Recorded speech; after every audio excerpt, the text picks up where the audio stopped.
Oi, pessoal. Então, nessa parte, a gente vai falar, para finalizar esse capítulo de capacitores, vamos começar falando da energia armazenada em um campo elétrico, né? O capacitor, como a gente já viu, ele tem um campo elétrico no interior das placas dele. E como é que eu calcularia essa energia em função das grandezas lá que a gente já conhece? Então, imagina lá que você tem um capacitor qualquer, capacitância C, vai acumular uma carga Q sobre uma diferença de potencial, uma tensão V. Como é que eu calculo essa energia potencial armazenada nele, né? Antes da gente chegar à energia potencial, vamos fazer indiretamente, vamos partir de trabalho. Claro que quando a gente fala em funções e em variáveis, a gente sempre tem que pensar que o cálculo é uma ferramenta que é nosso aliado, né?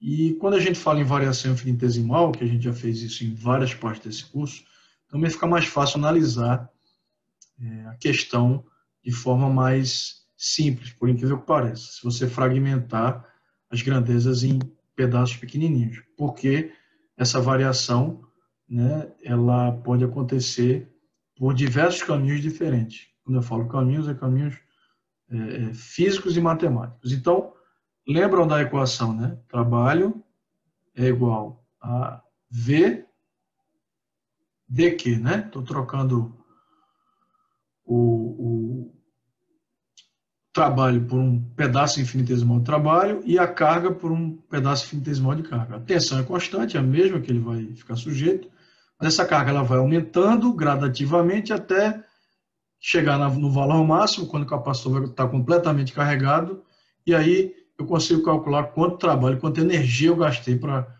fazer esse capacitor se carregar.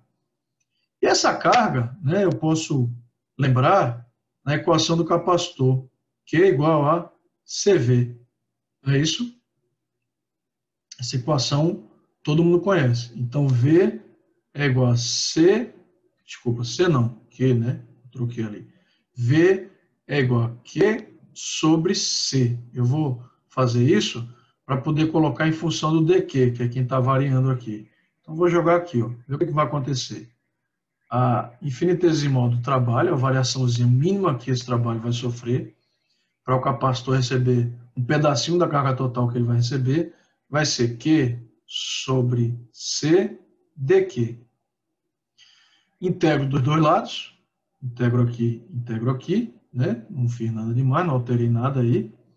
E aí, eu vou fazer o seguinte aqui, ó. Integral de dW é W, né? O C é constante, sai da integral, porque isso é a capacitância do capacitor. Isso depende, como a gente já viu, de como ele é construído, né, as dimensões dele. A gente vai ver daqui a pouco. Também depende de que material tem entre as placas dele, né, chamado de elétrico. Por enquanto a gente está pensando no vácuo, mas não vamos se importar com isso agora.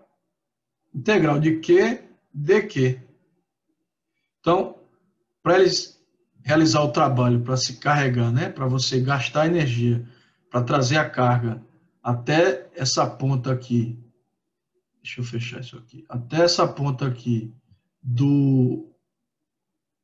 essa ponta não, para você carregar as placas, né, supostamente trazendo do infinito até a placa do capacitor, você vai precisar gastar 1 sobre C integral de Q dQ. Integral de x dx, todo mundo sabe que é x ao quadrado sobre 2. Então, isso aqui vai dar trabalho é igual a 1 sobre C, Q ao quadrado sobre 2. Esse trabalho é igual à variação de energia potencial negativa, mas aqui não importa o sinal, né? Porque eu estou lidando com valor em modo positivo. E aí, supondo que a carga, a energia potencial inicial é zero, né? O delta U, então vai ficar U menos o zero, esse o zero é zero, vai dar U, e aí vai dar positivo. Então eu posso dizer que esse trabalho é igual à energia potencial acumulada por esse capacitor, que vai dar Q ao quadrado sobre 2C. Essa é uma das equações que a gente pode usar para calcular a carga, a energia acumulada em um capacitor quando ele está completamente carregado. Vejam que ela é proporcional ao quadrado da carga acumulada por esse capacitor. Dá para usar outra equação? Dá. É só lembrar que Q é igual a CV de novo. No lugar do Q ao quadrado, eu boto CV. Vai ficar C quadrado, V quadrado, sobre 2C. Corta esse C com esse C daqui. O U pode ser CV ao quadrado sobre 2. Isso parece alguma coisa que vocês conhecem? Essa energia potencial. Você lembra dessa alguma coisa parecida? Estou dizendo a estrutura. Com isso daqui, lá em Física 1, dinâmica, isso parece com que energia? Energia cinética, tanto translacional como rotacional, né? Eu digo, a estrutura, né? Então, a energia potencial também pode ser. Cuidado que esse V não é o V da velocidade da energia cinética, não. Esse V é aquele potencial, tá? Eu só falei que a estrutura da fórmula se parece. Não vai confundir e dizer que foi eu que ensinei errado.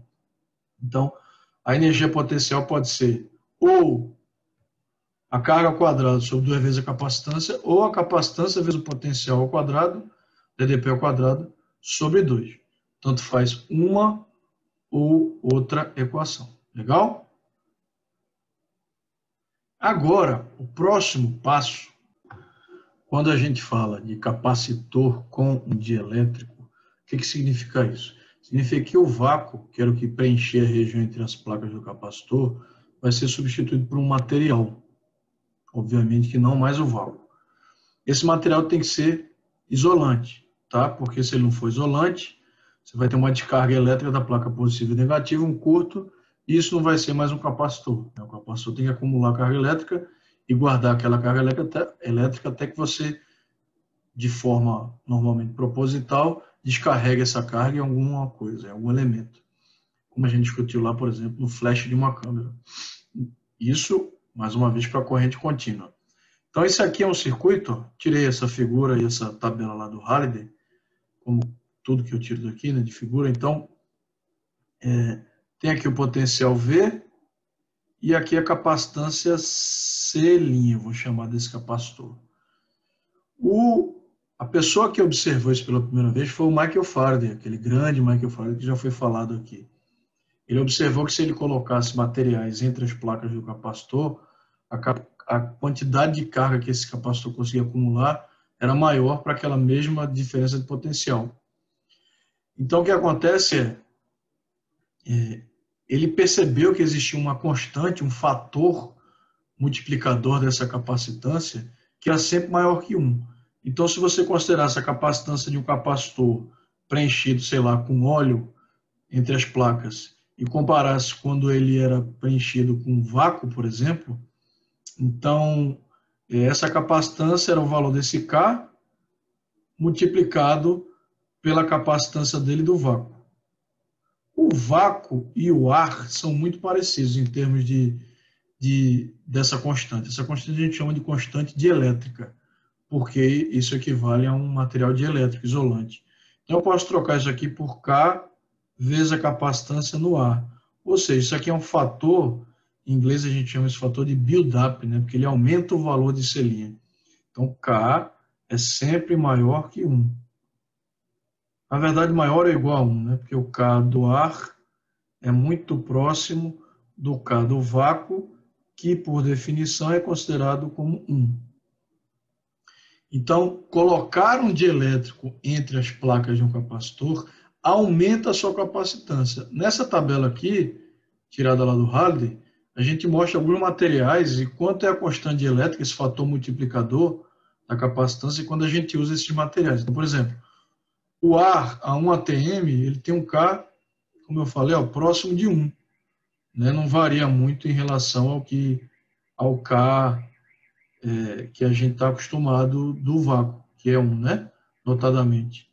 Aí, do poliestireno, que é um polímero, um plástico, se você colocar esse K, ele já aumenta a capacitância um fator 2,6. Óleo, que se usa muito em capacitor de óleo, capacitor de cerâmica, de papel aqui, porcelana, silício, até papel, se você colocar, você aumenta a capacitância. Aí, se você usar esse material aqui, titânio, né, que é um óxido de titânio, o K aumenta 130 vezes a capacitância, né? E se eu usar o titanato de estronço, ele vai para 310. Basicamente 2 ordens de grandeza a mais, né, do que a capacitância que o cara tinha. Só que nem tudo é mil maravilha. Quando você acrescenta um dielétrico em substituição ao vácuo, você acaba acrescentando um limitador de operacional desse capacitor. Por que isso?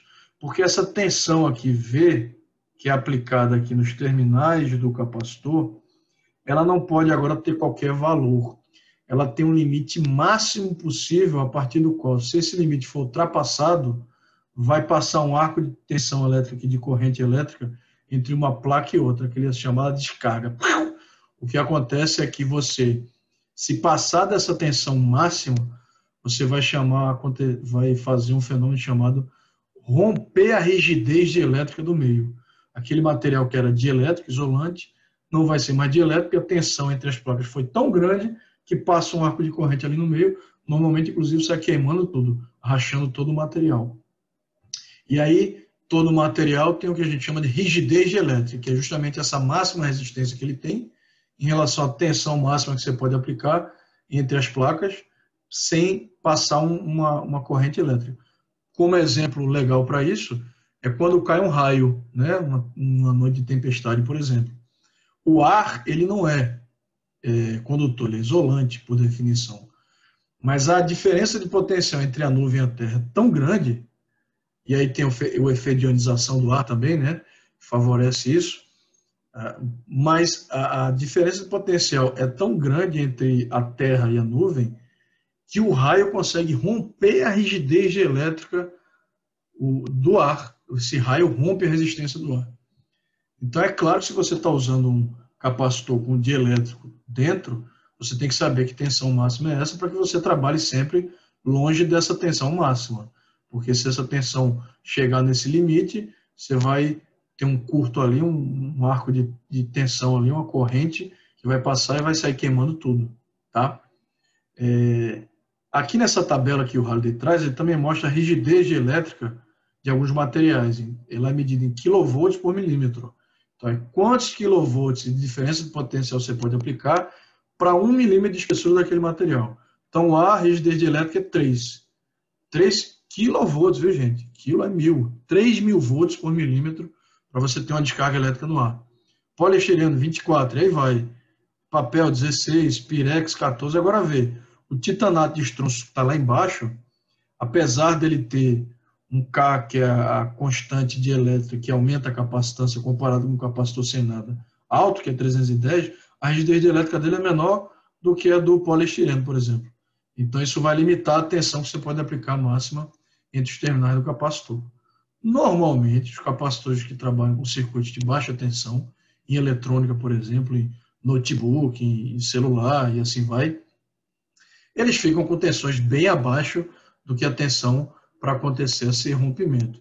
Normalmente essa preocupação acontece nos circuitos de alta tensão, né? Aquelas estações de energia que existem quando a energia chega da distribuição da distribuidora de energia, né? Por exemplo, aqui em Pernambuco é a Chesf, e aí vai para uma extração, subestação que eles chamam, e aí você tem capacitores ali que vão pegar tensões de ordens de quilovolts, aí você tem que se preocupar. Mas é claro que o pessoal, os engenheiros, fazem as contas para que esse problema não aconteça. Então, vejam, sempre que você tiver um dielétrico, né, dentro do capacitor, e você for usar qualquer equação daquelas que nós vimos, tá?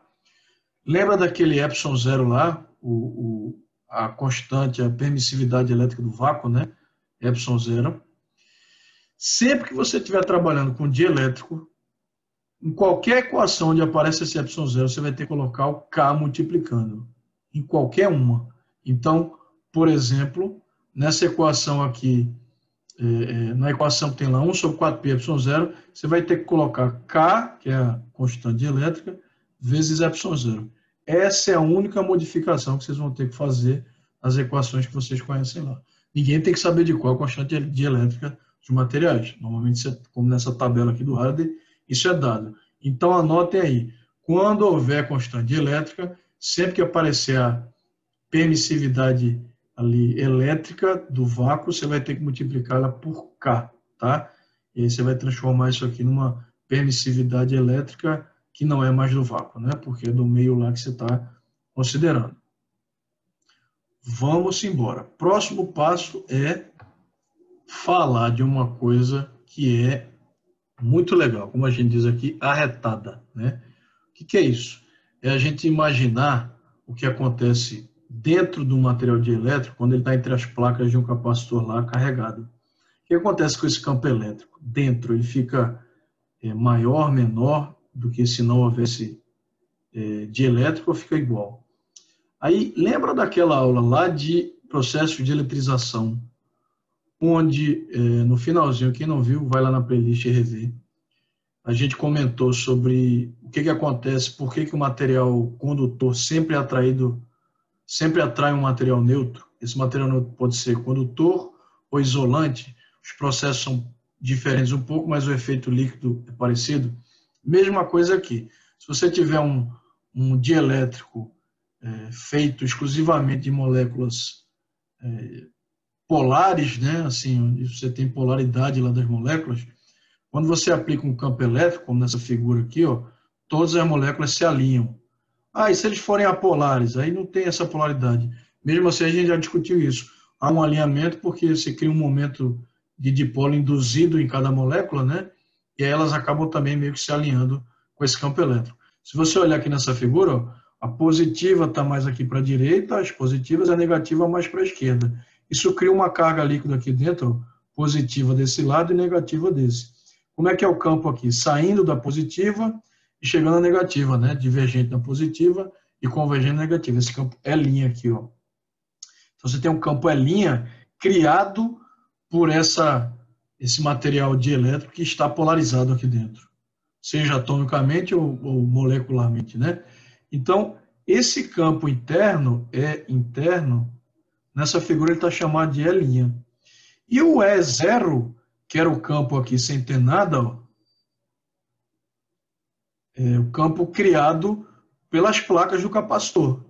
O capacitor está carregado, esquece esse dielétrico agora. Se não houvesse dielétrico, esse campo seria saindo do mais e chegando para o menos. Teria um campo aqui E0. Então, o E do capacitor, né, por causa do capacitor das placas, sem o dielétrico, ele é o E0. Olha que interessante. O E0, na figura aqui está claro, ó, é para a direita, porque a placa positiva do capacitor está do lado esquerdo. Então, ele é divergente, né, naquela placa e convergente na negativa. Isso aqui é o E0. É o campo criado por causa das placas, do campo criado no capacitor. E o E', que é o campo criado dentro por causa da polarização das moléculas aí do dielétrico, dos átomos, ele é para o lado de cá. Resultado final. Esses vetores vão se... né, o E resultante vai ser um menos o outro.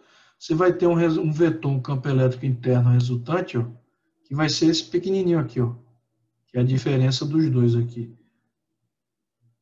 É o E resultante. Deixa eu tirar essa setinha daqui, assim, para não confundir. Então, qual é a conclusão disso? É que quando você tem um dielétrico, com dielétrico,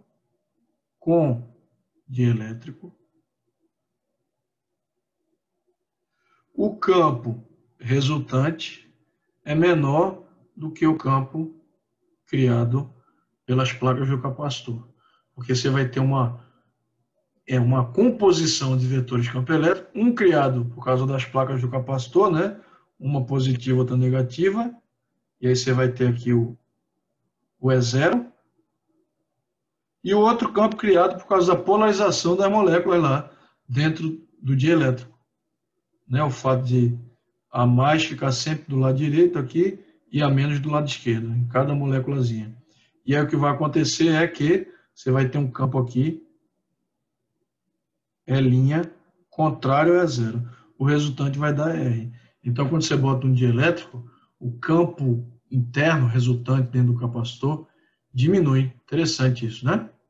E aí, para finalizar, o próximo passo, a gente vai falar de lei de Gauss. Como é que fica a lei de Gauss no capacitor? Lembra que a gente usou a lei de Gauss, por exemplo, para deduzir aí como é que se calcula a capacitância cada capacitor dependendo da forma dele. E aí, como é que fica a lei de Gauss se tiver dielétrico? Como é que é a lei de Gauss sem dielétrico? Né? Então, vou colocar aqui, se o capacitor não tiver dielétrico, for o vácuo, sem dielétrico. Vocês anotarem aí. Como é que fica se for sem dielétrico? Ué, integral de superfície de E dA igual a quem envolvido sobre quem, pessoal? Permissividade elétrica do vácuo, não é isso? O que muda se houver dielétrico? Lembra que eu falei que era só colocar o K multiplicando a zero, mesmo que ele entrar aqui nessa integral. Então, a diferença é, lei de Gauss com dielétrico, para ser bem prático, é que vocês vão reescrever a lei de Gauss, só que ela vai ficar assim, integral de K vezes E dA igual ao Q envolvido sobre o epsilon zero. Vejam que a única diferença é a aparição do danado do K multiplicando o produto escalar que é dA, né? Então ele vai dar o K lá no problema, vai dizer que tem um dielétrico lá de, sei lá, papel, e aí você vai jogar o K aqui e basicamente a lei de Gauss fica igualzinha, com a diferença que você não pode esquecer é de colocar esse Kzinho multiplicando aqui, tá? Então, legal, né, gente? Interessante. Com isso, a gente fechou o capítulo de capacitância. Vamos revisar, estudar e fazer exercício. Valeu, galera!